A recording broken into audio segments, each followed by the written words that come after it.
Welcome back to STL TV Live. I'm Sarah Thompson, and joining me in the studio now is Nicole McMillan. She's the founder of the nonprofit organization known as Brighter Days. So tell me about Brighter Days.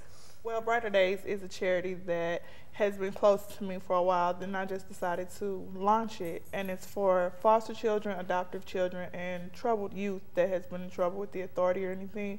And what this nonprofit is for funding, to maintain funding for counseling, transitional housing, educational resources, and even some recreational resources that the children may not have the funds or access to. And it's to help just keep them focused on where they're going and making sure that their future is still bright for them. Some of the foster children have low expectations, but I just want them to know that me being a former foster child myself, you know, you can do all things. And just to let them know that no matter what they do, everything is always there for them. And I want to be that support and give back, because the resources and things that I had during foster care, they really helped me make wiser decisions and think more clearly on what I needed to do. When you mentioned the resources that you had, what were some of those?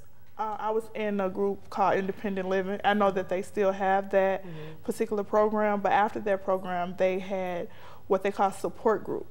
And I was told from one foster child that I recently met here in U-City, he said that those programs are gone. They don't have any support groups left. And sometimes we need those support groups because we meet a lot of children. Being foster children, we meet a lot of children that are in the same situations as us. And we like to keep in contact with each other and know what's going on after we have been relinquished from the state.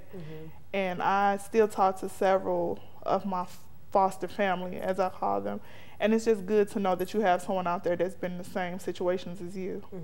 So does Brighter Days, it raises money, and is that money redistributed to other organizations or programs that already help foster children, or you're actually creating some of those programs yourself, or the organization is? No, we fundraise for programs that already exist. I just want to make sure that they keep the funding there and it's always available for the children.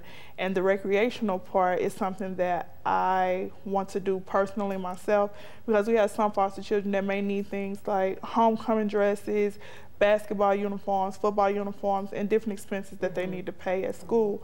But the rest of the funding is going to be distributed to different children's homes and transitional housing that are available for the children to have hygiene products and stuff like that. So who's ever in need can give us a call, and we'll see what we can do. No, you're absolutely right, because there's so many areas that I think we take for granted sometimes. The money that you know, you mentioned hygiene products. I mean, if someone's with a foster family that can't necessarily provide that for them, it ranges from the small things to the big things.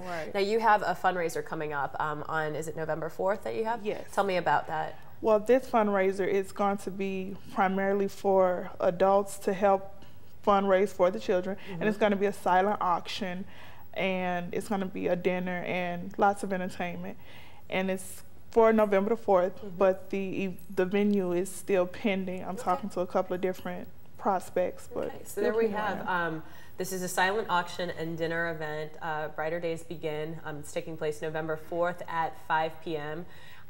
Go out. It's obviously a great cause, so if people have more information, the venue has yet to be finalized, but for more information you can call 314-287-1724 or visit brighterdays.charity.org. So you've got your website up and running. Yes, I do. So the organization is officially launched. Is this kind of like your launch event, sort of introducing yourself to the community, trying to raise money? Yes.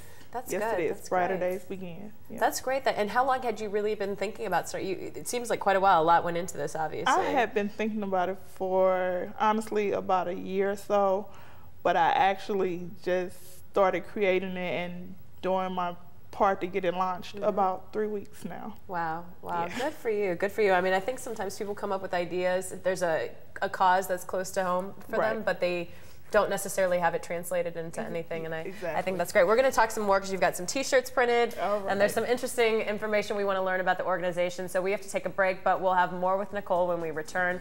And remember, STL TV is on all the major social networks, so you can find us on Facebook, Twitter, and YouTube, and you can watch all of our programs streaming live on stltv.net. We're back with more after this.